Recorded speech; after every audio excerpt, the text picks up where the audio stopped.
Hi everyone. So recently I was thinking about one of the most common questions that I've had when it comes to making a decision about creating rank order lists for the CARMS match. And often when we're creating the rank order list, somebody inevitably comes up with some reasons why we should rank somebody ahead of somebody else, even though the person they're ranking lower was actually a more preferred candidate. Which goes against the algorithm and the recommendations from the CARMS people, because there's a actual algorithm that's running in the background that that determines the rank order list, and the accuracy or the best possible outcome from the algorithm depends on everybody playing the game in a certain way. And when people try to play games against the algorithm, they will end up actually losing.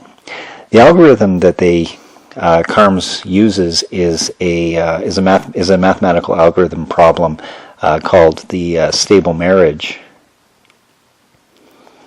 problem. And this is a hypothetical scenario where there's an island filled with a number of men and a number of women, and the question is, how do you create the highest number of stable marriages? And stable, by which they mean the couple are most satisfied with their match. So the way in which they do that is an algorithm that can be generated that will find the best possible matches for the candidates or for the women, assuming that the men are making the proposals, which is not unlike what we have to deal with in the CARMS system. So let's say, for example, in this case, we have 4 candidates who are just can't wait to be intensive care doctors. And we'll have Alice, Bob, Chuck, and Dave. And there's 3 ICU programs that they can apply to. One is at the University of Alberta, the other is the University of Calgary, and then the third one is the University of British Columbia, UBC, or UB in this case. Now, let's assume, for the sake of argument, that Edmonton has 2 spots available. I know that's difficult for you to imagine, whereas Calgary only has 1 spot, and UBC has 3 spots available. Despite the fact that CARMS admonishes people from playing games, let's assume, for the sake of argument, that Dave decides to be that guy who ranks only 1 spot, and UBC likes to think that they can strategize their ranking to get their most preferred candidates. Everybody else plays it clean, and at the end of a bunch of interviews and all 3 of the RPCs for the programs meet, they create rank order lists. The candidates sit down, they go through their interviews, they decide how they're going to rank all of the different programs, and then they create their individual rank order lists, which would look something like this. So let's assume, for the sake of argument, that the University of Alberta decides that they liked Alice, Bob, Chuck, and Dave in that order, whereas University of Calgary said, yeah, Alice was definitely the best possible candidate, but for some strange reason, Bob really tanked his interview there, and he got ranked last, followed by Chuck and Dave.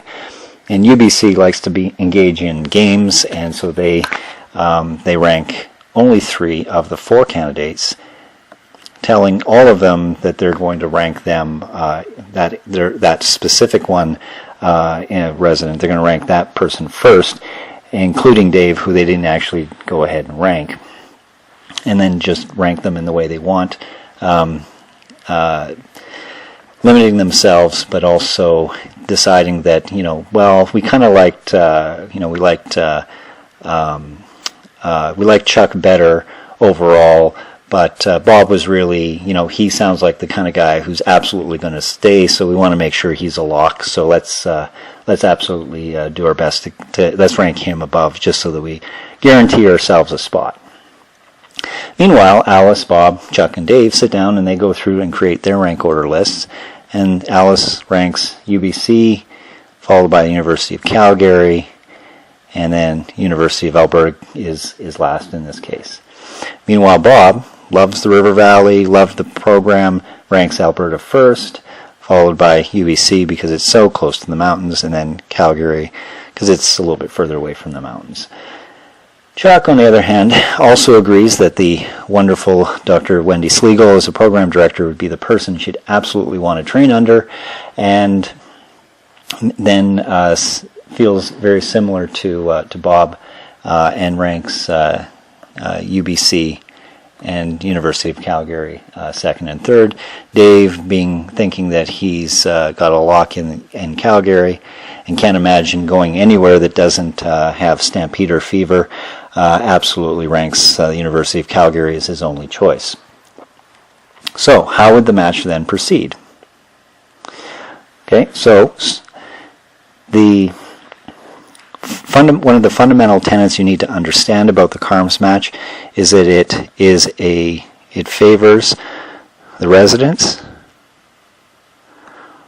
over the program,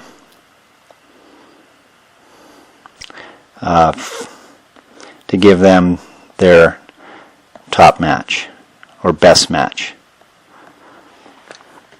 Okay, so inside the computer, the computer will go through and break up all of these into rounds. These are not like the iterations you'll hear if a program goes unmatched. They'll have a first iteration and a second iteration. This is internal to the computer. So starting on round one, the University of Alberta is up first. Their first choice is Alice. Algorithm goes over to Alice and says, "Did you rank the University of Alberta?" Oh, yes, she did. So we got ourselves a match. Then it goes next to Calgary and says, "Calgary, will be your first choice." Calgary says, "Alice is our first choice." So University of Calgary ranked above University of Alberta in Alice's list. Therefore, we've got a match here. And Edmonton's off the leader, drops off for the time being. UBC has their first choice is Bob, and UBC finds that indeed Bob has ranked them wonderfully, so they've got themselves a match. So at the end of we've got 1 out of 1 spots already matched. UBC's got 1 out of 3, and Edmonton hasn't matched anybody yet. But no fear, round 2 is coming. University of Alberta is up on the second round. They have ranked Bob second. Bob, the algorithm goes and looks over and says, "Bob, who did you rank? How did you rank Edmonton?" Edmonton ranked number 1. Okay, well, that looks like we got ourselves a solid match, because there's no way that Bob can, or that the University of Alberta can be outranked in this at this point in time, because this is Bob's top match. UBC has just lost their match. Next up is Calgary. Already has both of their spots, and so they are on a hiatus. They can't offer any spots. They have no spots to give to offer. UBC gets their next choice, which is Chuck. Chuck, did you rank BC? Yep, you did. Oh, look at that. So we've got another tentative match. So at the end of round 2, UBC gets back on the board after losing their top choice. They get Chuck. Calgary still remains has still got their number 1 choice with Alice, and are effectively out of the race. and Edmonton has ranked Bob number 1, and this looks like this is going to be a solid match. Third round, we've got Edmonton offers Chuck a spot because Chuck is their third choice, and so the algorithm goes and looks at Chuck's rank order list, and indeed Chuck has ranked Alberta first. So it looks like we've got another lock, because there's again no way that any other program can outrank Chuck's number 1 choice. So Edmonton has got theirs, and they've probably got themselves a lock because they've got 2 number 1 first round choices from their top ranked choices from the residents. University of Calgary can't offer anything because they still don't have any. They have no available spots to offer on. UBC still has 2 available spots, but their last one that they can rank is A, and you can see already UBC is in trouble and will probably go unmatched. Alice is next up as an offer, and so they go up. And yep, indeed, UBC is her top choice, so good news for UBC. They've got themselves another match, and so they've got 2 out of 3, but they have nobody else, so they're done. Now, now we've at the end of all of this. Poor Dave is now unmatched because nobody has any spots left to offer or anybody left to rank. So Dave is out of luck because they have lost. He did not rank enough programs, and if he had actually ranked another program, he may have had better luck. Who knows? Unfortunately, Edmonton didn't have a number of additional spots. He could have, if Edmonton had had a third spot, he would have probably gotten that spot. Similarly, UBC, because they were trying to play games, they ended up going with 1 unmatched spot because they ranked somebody that they thought was less desirable, but in fact was more desirable to another program, and so lost them to that program. And so at the end of the day, ends up without a full complement either.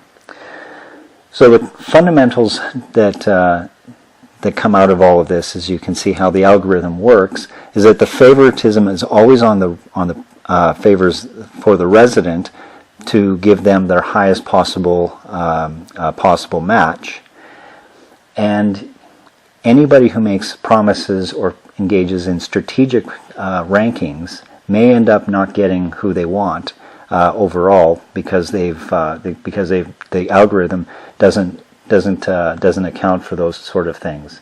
So the fundamental point that I want to get across is at all times when we are making rank order lists for the CARMS match, we must always choose the candidates that we would want and rank them in the order in which we would want them. Don't rank anybody that we wouldn't take because we may end up getting them. And in this case, for example, let's say somebody had said, well, we'll rank everybody, but we really didn't want Chuck, but we'll take Chuck, but we figure we'll probably get Alice and Bob, so that's good enough. We'll have our 2 spots filled, but we don't care to take Chuck. Well, you ranked him, and guess what? He ranked you number 1, so you got him. So don't engage in these games. Rank only those that you will take and are willing to take, and rank them in the order that you want to. And the questions of whether so and so is a lock for the program because he's got strong ties to the city or whatever, you may end up shooting yourself in the foot, and you may end up not having a spot. So that's the fundamentals of how the CARMS match algorithm works. Why we should engage, how we should be playing it, and the answer is simple: play it clean. Don't try to play games. And again, the best thing you can do is put your best face forward during your interviews, and hope that you get a high number of people who rank your program the highest to give you the best chance to get the people that you want.